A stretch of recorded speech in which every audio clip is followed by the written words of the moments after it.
you come back from Hamburg, you're building a big audience.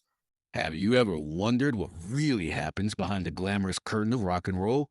We all know the Beatles as legends, but what about the stories of betrayal, bitterness, and even hate? Imagine this. Pete Best, the original Beatles drummer who was dropped right before the band exploded, finally speaks up at 83 years old. Who are they and why? This isn't your typical like or dislike story. Every name Pete drops has a reason. Some are personal betrayals, some are about career-destroying rivalries, and some come from moments that scarred him for life. Buckle up, because this story is about to take us from the sweaty clubs of Hamburg to the giant stages the Beatles conquered, and into the raw feelings of the man who missed it all. As a reporter tracing the long and often painful journey of Pete Best, it is necessary to return to the early 1960s, a period when rock and roll had just begun to dominate the youth of Britain, and Liverpool stood as one of the centers of that cultural storm. Pete Best, a young man with a slick-back teddy boy hairstyle and a handsome face adored by teenage girls, became the drummer for the Beatles in 1960, back when the band was still struggling to secure small gigs and had yet to become a global phenomenon. The decision to bring Pete on board was not without reason beyond his solid drumming skills. He also possessed a stage presence and visual appeal that drew crowds, an essential ingredient in an era where image often carried as much weight as music itself. His mother, Mona Best, owned the Casbah Coffee Club, which quickly became a key rehearsal space and early performance venue for the group, essentially serving as the launch pad for the band's embryonic success. From there, Pete's role grew stronger as he traveled with the band to Hamburg, Germany, and during the grueling nights of playing marathon sets in dimly lit clubs where the Beatles honed the raw energy and stamina that would define their sound. Pete lived shoulder to shoulder with John, Paul, George, and the rest, sharing cramped quarters, scraping by on cheap meals, and surviving the exhaustion that was the daily reality of a band trying to make it out of obscurity. He was, by every measure, an integral part of the band's formative years. Yet, like so many chapters in music history that turn unexpectedly, Pete's story would take a cruel twist. In 1962, under pressure from management and amid quiet dissatisfaction within the group, Pete was abruptly dismissed and replaced by Ringo Starr, a drummer from Rory Storm and the Hurricanes, who was seen as a better musical and personal fit for the evolving sound of the band. That single decision changed the entire course of Pete Best's life. Within months of his departure, the Beatles skyrocketed to unimaginable fame, topping international charts, conquering America, and writing themselves into the history books as the most influential band of all time. For Pete, the experience was devastating, not just a professional loss, but a wound to his pride, his identity, and his very sense of destiny. From the perspective of a reporter, it is clear that this was not just a story of a man replaced, but of a man forever haunted by the success he helped build but was never allowed to share. The bitterness seated in that moment would echo throughout his life, shaping not only his career path afterward, but also the grudges and hatreds he would later reveal in his twilight years. At 83, when Pete Best finally chose to name the musicians he hated most, it was not a list born in sudden anger, but the culmination of decades of resentment that began the very day he was forced to step away from the drum kit that should have carried him into immortality. When covering the life of Pete Best from a journalist standpoint, one cannot escape the shadow of his dismissal from the Beatles and the lingering wound that has defined much of his narrative. To understand Pete's later resentment and the names he would eventually reveal as those he hated the most, it is vital to examine the emotional scars left behind in 1962 when he was abruptly pushed out of the band. Imagine the situation. A young man in his early 20s, riding high on the promise of stardom, already adored by fans in Liverpool and Hamburg, suddenly finding himself stripped of the opportunity to continue with the group that was just on the cusp of greatness. The firing did not simply end the job. It ended a dream, severed friendships, and cast Pete into a harsh reality where he was forced to live with the knowledge that he had been inches away from global fame. Over the decades, Pete often spoke carefully about that moment, sometimes showing restraint, other times letting bitterness seep through. But the fact remained, he could never fully detach himself from the band's meteoric success. While Lennon, McCartney, Harrison, and Starr were conquering the world, Pete was watching from the sidelines, his name relegated to a footnote in music history, often referred to as the Beatle who never was. That label, repeated endlessly in books, documentaries, and casual conversations, was salt on a wound that never healed. It reduces identity to the man who was left behind overshadowing his talent, his contributions, and his humanity. Reporters who interviewed him in later years often noticed the way his voice would tighten or his eyes would harden when the subject turned to the Beatles, and while Pete would occasionally say he had made peace with the past, his actions and his candid remarks told a different story. The reality is that old wounds have a way of dictating our views on people, and for Pete Best, the betrayal of being fired became the foundation upon which later hatreds were built. It colored the way he saw Ringo Starr, the man who replaced him, John Lennon, whose sharp tongue dismissed his abilities, Paul McCartney, whose ambition seemed merciless, and George Harrison, whose silence felt colder than any insult. It also shaped the way Pete remembered rival musicians, critics, and industry figures who rubbed salt into those wounds at his lowest point. As a reporter piecing together his life at 83, it is evident that Pete's eventual naming of 6 musicians he despised most was not about petty dislike, but rather the culmination of decades of suppressed anger born from one fateful summer in 1962. That old wound, never truly healed, dictated much of his worldview, turning personal disappointments into lifelong resentments and setting the stage for his final unfiltered revelations. From a reporter's perspective, no name looms larger in Pete Best's catalog of resentments than that of Ringo Starr, the man who stepped into the role Pete once held and in doing so altered the trajectory of both their lives forever. To say Pete resented Ringo is to put it lightly. His entire identity as a nearly forgotten Beatle is defined by the fact that he was replaced, and it was Ringo who inherited the throne. Ringo Starr joined the Beatles in August of 1962, just weeks before the band recorded their first single, Love Me Do, and by sheer timing, he became the drummer associated with the rise of Beatlemania. For Pete, watching Ringo ascend to heights he himself had been on the cusp of reaching was nothing short of torture. As journalists chronicled the band's success, Ringo became not only a drummer, but also an icon. His image splashed across magazines, his humor beloved by fans, and his name permanently inscribed in the history books. Meanwhile, Pete was left grappling with questions that haunted him for decades. Why was he not good enough? Why did the others cast him aside? Why did Ringo, a man he had once known from Liverpool's music circuit, get the chance to live the dream that should have been his? Reporters who have spoken with Pete over the years often noted that he would tread carefully when discussing Ringo, sometimes offering polite words, but always with an undercurrent of bitterness that was impossible to miss. At times, Pete admitted that he did not believe Ringo was technically superior, and that his dismissal had more to do with personal dynamics and management pressure than raw talent. In Pete's mind, Ringo symbolized not just a replacement, but the embodiment of betrayal, the physical reminder that he had been deemed expendable. Even decades later, as both men aged and the world softened its view of the so-called fifth Beatle, Pete never fully reconciled with the idea of Ringo living out the dream he was denied. In fact, at 83, when Pete finally named the musicians he hated most, it came as no surprise to journalists that Ringo Starr was on the list. It was not necessarily Ringo the man, but Ringo the symbol of everything Pete had lost: fame, fortune, legacy, and the chance to be part of history's greatest band. The hatred was less about drumming ability and more about fate, circumstance, and the cruel twist of timing. For a reporter covering Pete's life, it becomes evident that his relationship with Ringo was never truly a relationship at all, but rather a silent war waged within Pete's mind. A reminder every time the Beatles played on the radio that he had been replaced and that Ringo Starr had lived the life that should have been his. When piecing together Pete Best's story, one cannot overlook the complicated shadow cast by John Lennon, whose wit and sharp tongue often defined him in the public eye but left lasting wounds for those who found themselves on the receiving end. For Pete Best, Lennon's words became an echo chamber of pain, a reminder of what had been lost and how little sympathy came from those who had once been comrades on stage. After Pete's dismissal in 1962, John Lennon was never shy about his opinions.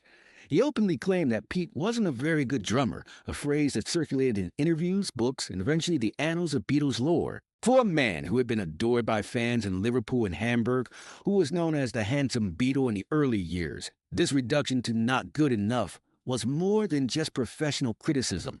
It was a direct assault on his self-worth. Lennon's habit of using biting humor to mask cruelty only made it worse. To the public, John was clever, irreverent, and brutally honest, but to Pete, those quips were daggers. Imagine being left out of history's greatest musical triumph, and then, instead of silence or support, hearing the most famous voices in the world dismiss your contribution as negligible. Reporters who studied Pete's life often noted how deeply these comments stung. Even years later, when Pete would give interviews in the 1980s and 1990s, his tone would change whenever Lennon's words were brought up, the bitterness still evident despite his attempts to appear measured. It wasn't just that John Lennon had disagreed with Pete's skill. It was that Lennon's narrative shaped how the world remembered him. Once Lennon labeled him as not good enough, that phrase stuck like glue, quoted by journalists and historians alike, effectively erasing the context of Pete's role in the band's early years. It painted Pete as a footnote rather than a founding member who endured the grueling Hamburg nights and helped establish the Beatles Foundation. To Pete, Lennon's remarks symbolized betrayal not only of friendship but of truth. And so, when at 83 Pete finally listed the musicians he hated most, Lennon's name came as no surprise. His hatred was not for Lennon's artistry or even his global fame, but for the careless cruelty of his words, which condemned Pete to a lifetime of being remembered as inadequate. For a reporter examining these dynamics, the tragedy is clear. Lennon's wit that entertained millions left one man permanently scarred, and Pete Best carried that wound until his final revelations. In any serious exploration of Pete Best's lingering resentments, Paul McCartney inevitably comes into focus, not only as one of the most successful and celebrated musicians of the 20th century, but also as a figure who, in Pete's eyes, embodied the ego and ambition that helped push him out of the band. Reporters who studied the dynamics of the Beatles' early years often pointed to Paul as the driving force behind many decisions, a young man fiercely ambitious, determined to make the band a global force, and at times ruthless in ensuring nothing stood in the way of that vision. For Pete, who was less confrontational and more reserved in his demeanor, this personality clash was inevitable. Accounts from those early days suggest that Paul was critical of Pete's drumming, arguing that it didn't quite match the musical direction the band wanted to take. Whether or not this was objectively true has been debated for decades, but what is undeniable is that Paul's influence within the group was rising, and his voice carried weight with both the other Beatles and manager Brian Epstein. To Pete, this ambition looked like selfishness, a willingness to sacrifice loyalty and friendship in order to sharpen the band's sound and image. Reporters covering Pete's later reflections often observed that his bitterness toward Paul wasn't just about musical disagreements, but about what Paul represented, the cold, businesslike side of the Beatles that valued perfection and control over personal bonds. McCartney's relentless drive produced timeless music, but it also created casualties, and Pete saw himself as one of them.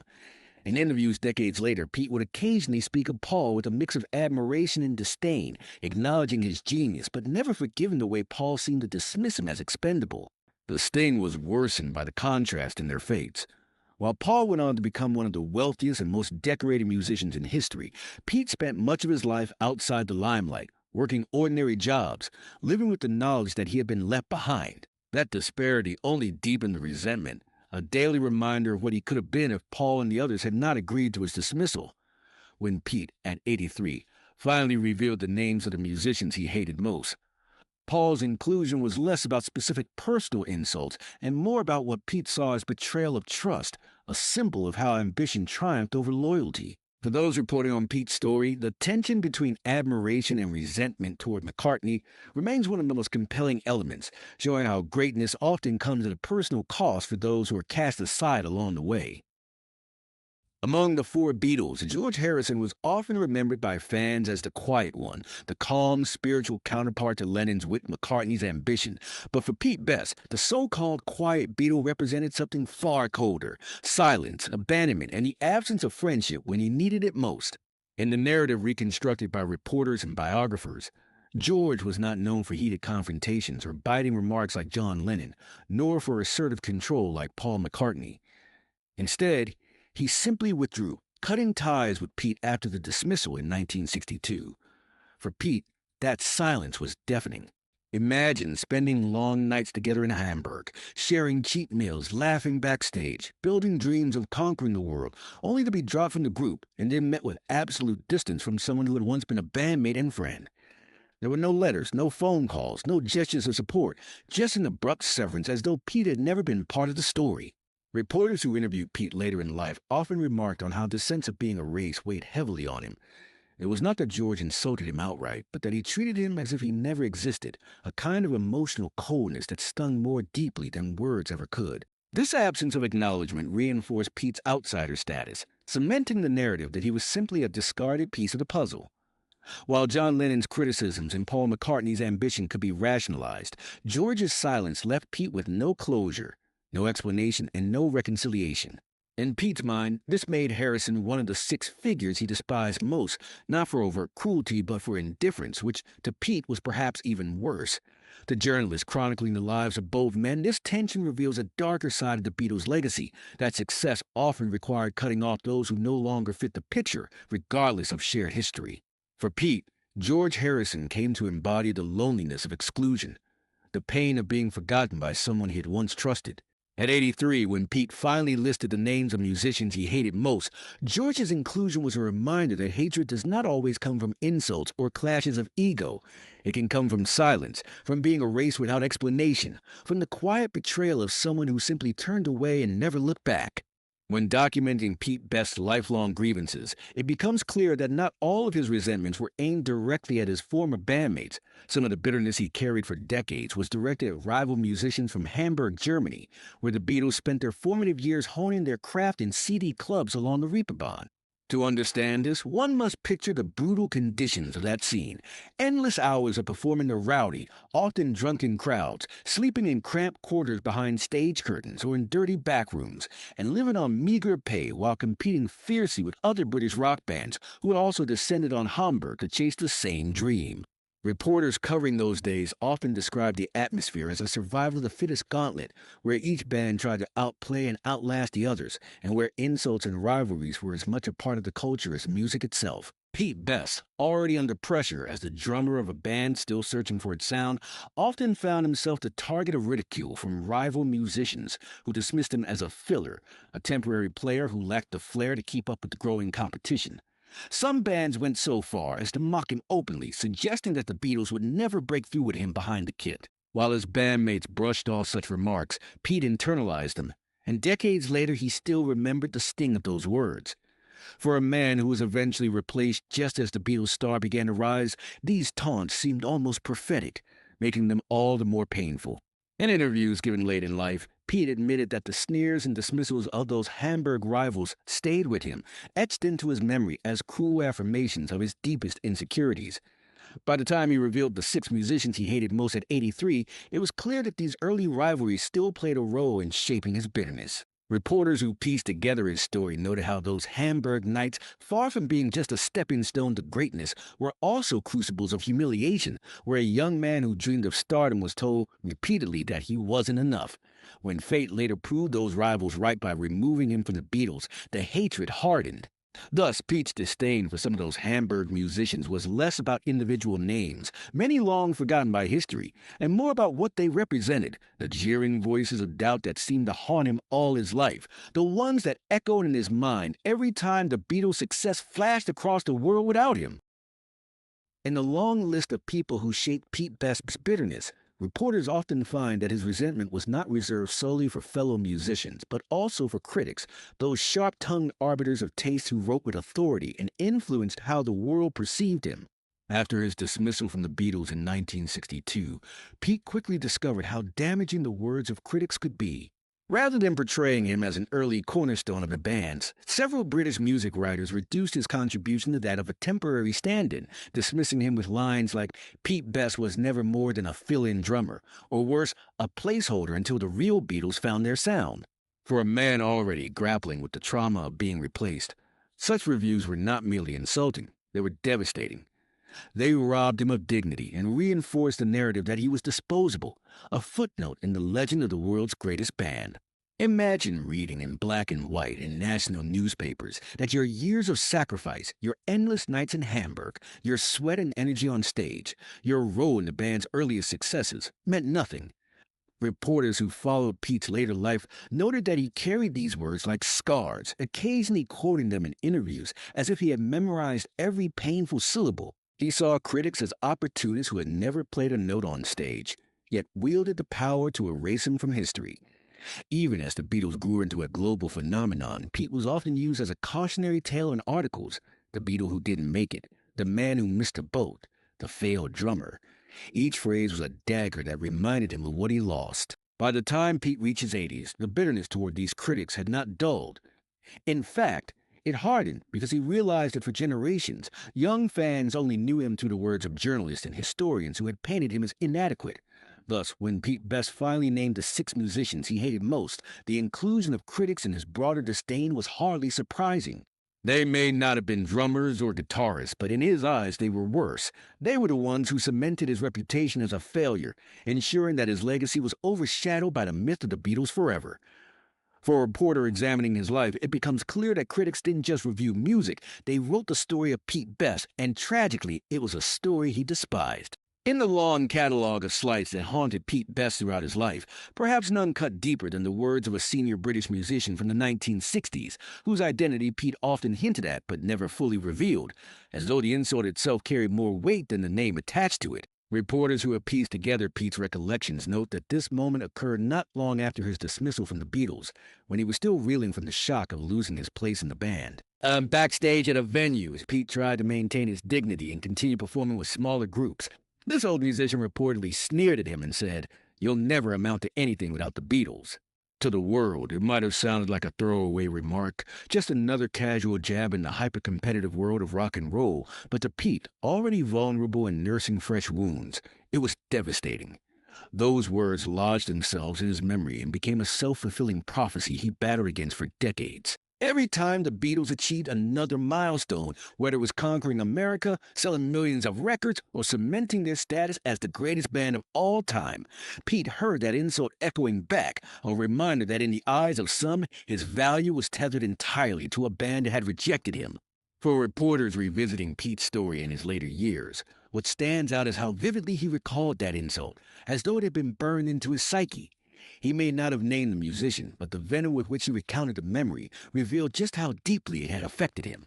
Unlike Lennon's jabs, which became public record, or McCartney's ambition, which history could at least contextualize, this insult was private, personal, and designed to diminish him in a moment of weakness.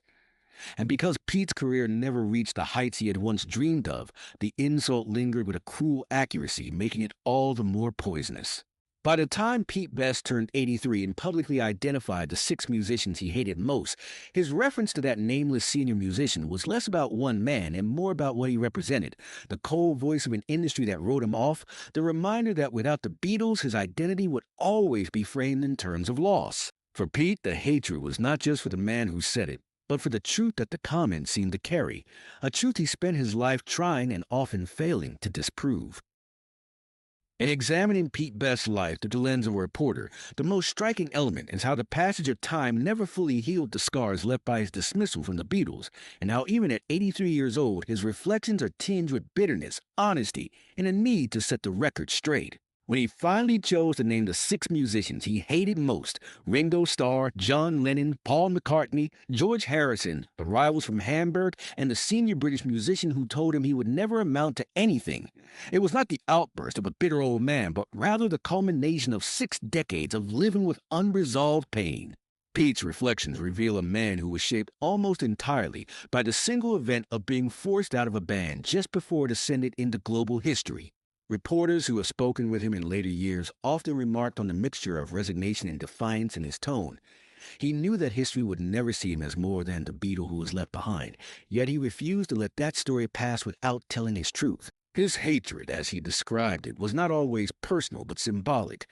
Ringo represented the life he lost, Lennon the cruelty of words, McCartney the ruthless ambition, Harrison the pain of silence, Hamburg rivals the voices of doubt, and the senior musician the embodiment of an industry that never believed in him. And yet, alongside this bitterness, there was also a strange resilience. Pete managed to build a modest life outside of music, working ordinary jobs, raising a family, and eventually returning to music in a quieter form with his own band, the Pete Best Band, decades later.